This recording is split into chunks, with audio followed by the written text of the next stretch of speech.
जो बीजेपी का मॉल था उसके अंदर वैरायटी बहुत ज्यादा थी, उसमें तरह तरह के चुनावी मुद्दे थे।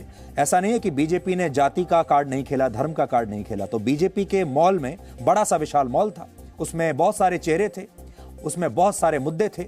और बीजेपी के मॉल में जाति का कार्ड भी था, धर्म का कार्ड भी था, विकास का कार्ड भी था, वेलफेयर योजनाएं जो बीजेपी की हैं उनका कार्ड भी था, कोविड में जो अच्छा काम किया है बीजेपी ने उसका भी एक स्टॉल बीजेपी के इस मॉल में लगा हुआ था। यानी और सबसे बड़ी बात, बीजेपी के पास इस मॉल में रखने के लिए चेहरे बहुत बड़े बड़े थे।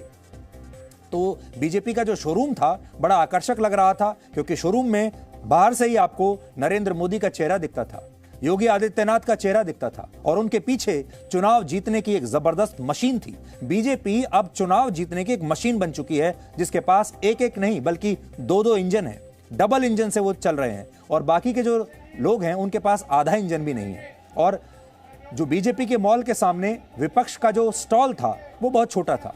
स्टॉल छोटा इसलिए रह गया क्योंकि उनके पास मुद्दे नहीं थे। उनके स्टॉल में क्या था? उनके स्टॉल में सिर्फ आरोप थे, शिकायतें थी, नेगेटिव पॉलिटिक्स थी, और जाति का कार्ड था और धर्म का कार्ड था। तो वो स्टॉल में जो उन्होंने सामान रखा चुनावी मुद्दों का वो बहुत ही कम था। तो जाहिर है जनता ने छोटे स्टॉल को छोड़ दिया और बीजेपी के बड़े से मॉल को उन्होंने चुन लिया। इन नतीजों में आज एक और चीज देखने को मिली, और वो है प्रो इनकम्बेंसी वेव। अब तक चुनावों में तमाम न्यूज चैनल्स पर बड़े बड़े एक्सपर्ट्स एंटी इनकम्बेंसी वेव यानी सरकार विरोधी लहर की बात करते थे, और होता भी यही था। इससे पहले जब चुनाव लड़े जाते थे एक दशक पहले तक, तो उसमें हर सत्तारूढ़ पार्टी को नुकसान ही होता था। और वो इसलिए होता था क्योंकि जनता 5 साल में उस पार्टी से परेशान हो चुकी होती थी, उस सरकार से थक चुकी होती थी। तो जो थकावट होती है किसी सरकार को लेकर, किसी नेता पार्टी को लेकर, उस थकावट को एंटी इनकम्बेंसी वेव कहते हैं। लेकिन जब उसी सरकार को लेकर और उसी पार्टी को लेकर लोगों में और ज्यादा ऊर्जा आ जाए तो उसे प्रो इनकम्बेंसी वेव कहते हैं। आज के नतीजों ने बता दिया कि प्रो इनकम्बेंसी वेव यानी सरकार और पार्टी के समर्थन में भी एक बहुत बड़ी लहर हो सकती है। लेकिन दुर्भाग्य यह कि हमारे देश का मीडिया और हमारे देश के जो एक्सपर्ट हैं वो आज भी पुराने जमाने की चुनावी एनालिसिस करते हैं, और उनकी समझ में ये प्रो इनकम्बेंसी वेव आता नहीं। इसलिए उन्हें एंटी इनकम्बेंसी की लहर तो दिखती है, लेकिन जो प्रो इनकम्बेंसी लहर है उसको वो पकड़ नहीं पाते। और इस बार भी यही हुआ, नहीं पकड़ पाए। जिन 4 राज्यों में बीजेपी की सरकारें थीं वहां इसी प्रो इनकम्बेंसी वेव की वजह से उसे दोबारा से इतनी बड़ी जीत मिली है। कई जगह तो बीजेपी ने पहले से भी अच्छा प्रदर्शन किया है। जबकि पंजाब में कांग्रेस की सरकार थी और इसीलिए वहां पर कांग्रेस के खिलाफ एंटी इनकम्बेंसी वेव चल रही थी। यहां पर भी वही फैक्टर है, लोग कांग्रेस की सरकार से इतना थक चुके थे, इतना परेशान हो चुके थे कि उन्होंने सोच लिया था कि अब उन्हें बदलाव ही चाहिए, इसलिए वहां लहर चल रही थी। और इसी वजह से कांग्रेस हारी।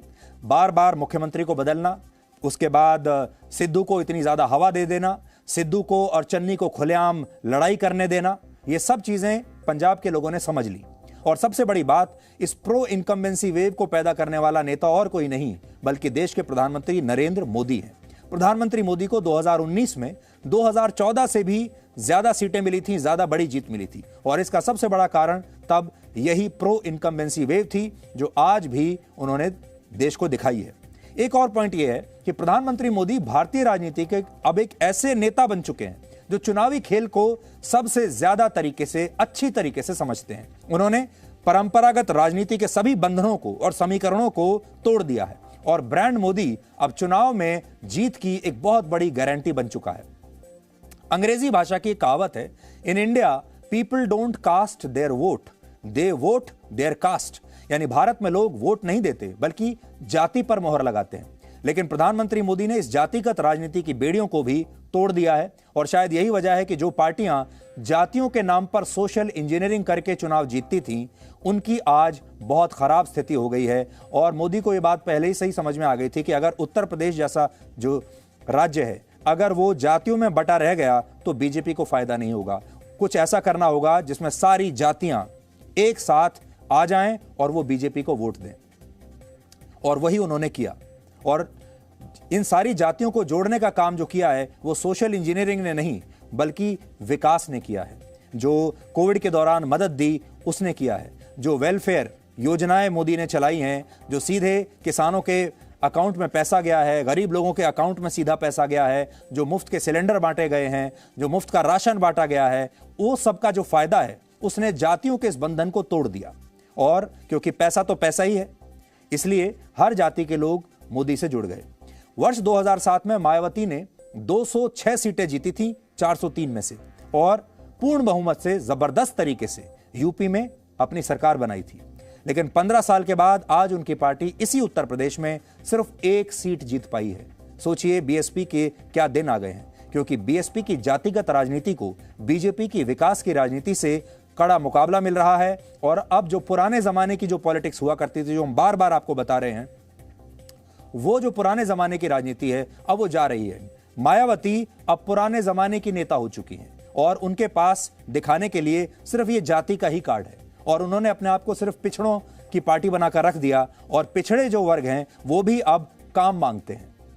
मायावती की तरह अखिलेश यादव की राजनीति भी जातियों की इसी सोशल इंजीनियरिंग पर आधारित रही। उनके पिता मुलायम सिंह यादव ने उत्तर प्रदेश में Muslim plus Yadav vote bank पर कई चुनाव जीते, लेकिन अब M+Y का मतलब बदल चुका है। अब इसका मतलब मुस्लिम प्लस यादव नहीं, बल्कि मोदी प्लस योगी हो गया है, और यह फैक्टर किसी भी जाति और धर्म के फैक्टर से कहीं ज्यादा प्रभावी है। आपने वो तस्वीर जरूर देखी होगी, मोदी और योगी की मशहूर तस्वीर, बड़ी स्क्रीन पर आप देखिए। जब यह तस्वीर खींची गई थी चुनाव प्रचार के दौरान तो ये बड़ी चर्चा में थी, और विपक्ष के नेताओं ने और मीडिया के भी कुछ बड़े बड़े पत्रकारों ने इसका बड़ा मजाक उड़ाया था। लेकिन अब नया MY फैक्टर जो है वो आपके सामने है।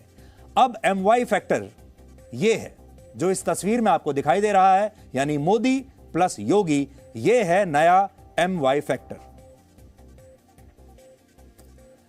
अब आपको यह बताते हैं कि उत्तर प्रदेश में किस चरण में किस पार्टी ने कैसा प्रदर्शन किया, क्योंकि आप जानते हैं हर बार हर चरण का अलग से विश्लेषण होता था। तो 10 फरवरी को पहले चरण में पश्चिमी उत्तर प्रदेश के 11 जिलों की 58 सीटों पर वोटिंग हुई थी। इनमें से 7 जिले ऐसे थे जहां मुस्लिम वोटर्स की संख्या 25% या उससे भी ज्यादा है, और इनमें मुजफ्फरनगर जैसे जिले भी थे जहां 40% तक मुस्लिम आबादी है। अखिलेश यादव ने इन सीटों पर जातियों की जबरदस्त सोशल इंजीनियरिंग की और मुस्लिम उम्मीदवारों की टिकट नहीं दिया, लेकिन नतीजे बताते हैं कि इसका उन्हें कोई खास फायदा नहीं हुआ। विश्लेषणों में यह जरूर आ रहा था कि अखिलेश यादव ने बहुत स्मार्ट पॉलिटिक्स की है, लेकिन आज नतीजों से पता चलता है कि ये इतनी स्मार्ट पॉलिटिक्स थी नहीं। पहले चरण की 58 सीटों में बीजेपी को 46 और समाजवादी पार्टी को सिर्फ 12 सीटें मिली है। सोचिए, पहले चरण में बीजेपी को 46 और समाजवादी पार्टी को 12 सीट मिली। दूसरे चरण में उत्तर प्रदेश के 9 जिलों की 55 सीटों पर वोटिंग हुई, और इन 55 में से कुल 38 सीटें ऐसी थीं जिन पर मुसलमानों के वोट बहुत अहम थे। यहां भी, इस चरण में भी अखिलेश यादव को काफी फायदा इसमें हुआ है। जो दूसरा चरण है, अगर आप देखेंगे तो इस चरण की 55 में से बीजेपी को 28 सीटें मिली, 55 में से 28, और समाजवादी पार्टी और आरएलडी को 27 सीटें मिली। तो देखिए, जो दूसरा चरण था, यहां पर अखिलेश यादव ने बीजेपी को अच्छी टक्कर दी है। जयंत चौधरी की पार्टी ने भी कुल 8 सीटें यहां पर जीती हैं, और दूसरा चरण अखिलेश यादव के लिए बहुत शानदार रहा है। जिन 27 सीटों पर अखिलेश यादव का गठबंधन जीता, वो सब पश्चिमी उत्तर प्रदेश में है, जहां किसान आंदोलन का असर था। इसलिए किसान आंदोलन का असर तो हुआ, लेकिन यह असर इतना बड़ा नहीं था कि यह बीजेपी को सत्ता में आने से रोक सके। हमने आपको पहले यह बताया कि अखिलेश यादव की सोशल इंजीनियरिंग शुरुआत के 2 चरणों में ही चली है, लेकिन इसके बाद उनकी सांस फूलने लगी।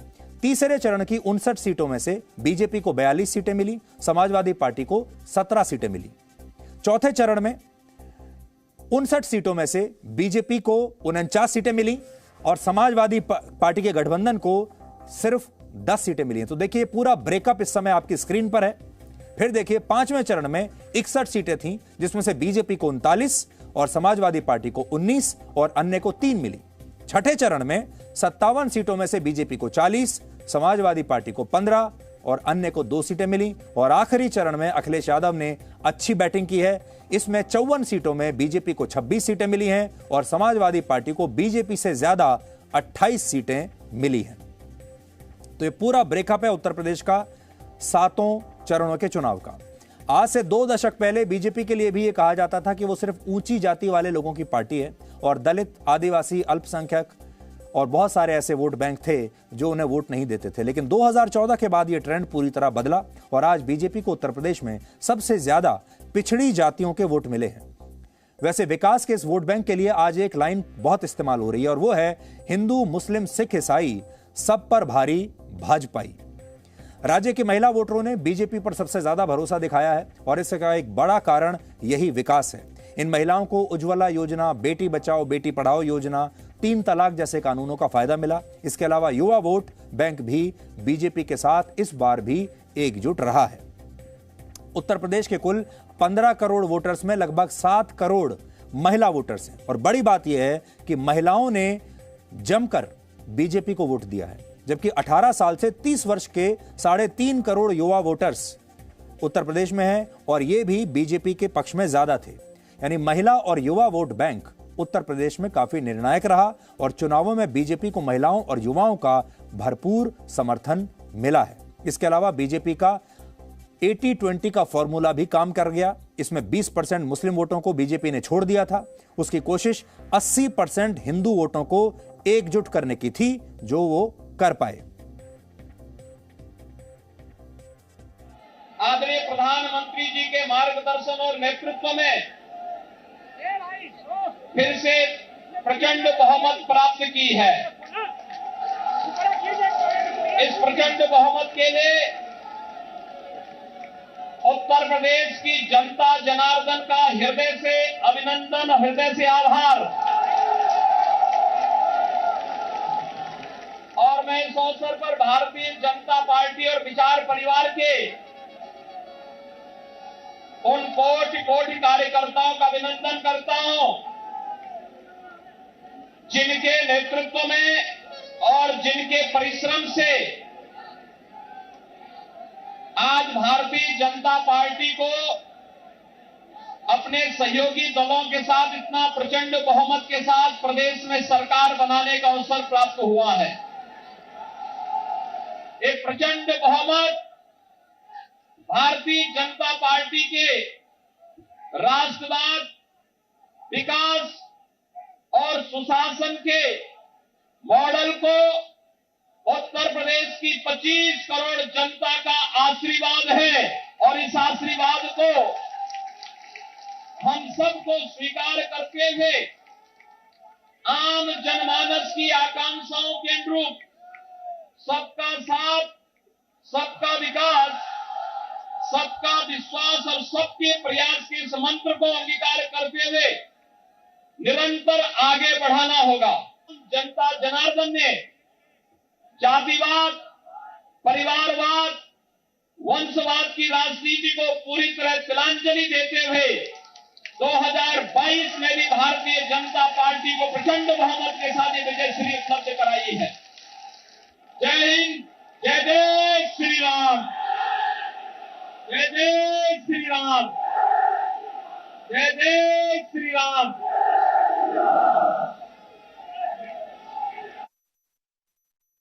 हमने आपको पहले ही कहा था कि चुनाव का ये विश्लेषण हम बहुत गंभीर नहीं रखेंगे, आपको बोर नहीं करेंगे। तो आज दिन भर बहुत सारे मीम्स भी चलते रहे। आप तो जानते हैं सोशल मीडिया पर लोग बड़े क्रिएटिव हैं, तो मीम्स के जरिए भी बहुत आसान भाषा में आप आज के चुनावों के नतीजों को समझ सकते हैं। कुछ मीम्स आपको हम दिखा रहे हैं, देखिए। आज दिन भर जो मीम्स चल रहे थे, राहुल गांधी की एक तस्वीर बड़ी वायरल हो रही थी जिसमें वो बड़े आराम से निश्चिंत होकर आइसक्रीम खाने का मजा ले रहे हैं, आइसक्रीम का मजा ले रहे हैं।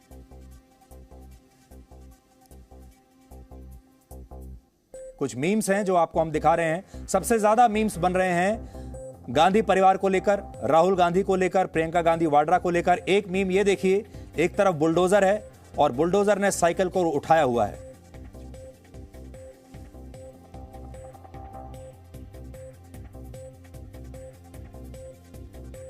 आप ये पुरानी तस्वीर है प्रियंका गांधी वाड्रा की, जब वो झाड़ू लगा रही थी, जब उन्हें डिटेंशन में रखा गया था उत्तर प्रदेश में।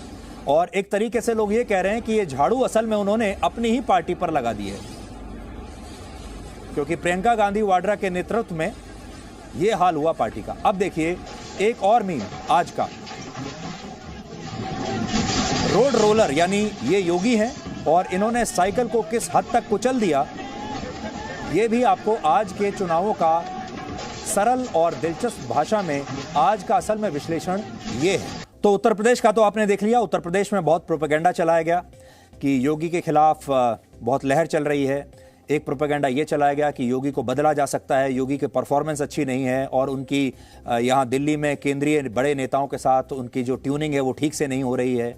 एक प्रोपेगेंडा ये चलाया गया कि बीजेपी हार सकती है और चारों तरफ समाजवादी पार्टी की हवा है और अखिलेश यादव की रैलियों में भीड़ भी बहुत आ रही थी। उस भीड़ के जरिए ये बताने की कोशिश की गई कि अखिलेश यादव आ रहे हैं, लेकिन एक वर्ग ऐसा था जो शुरू से आपको कह रहा था कि आएंगे तो योगी ही, और वो बात सही साबित हुई। Presenting B News app available on Google Play and App Store. Download it now.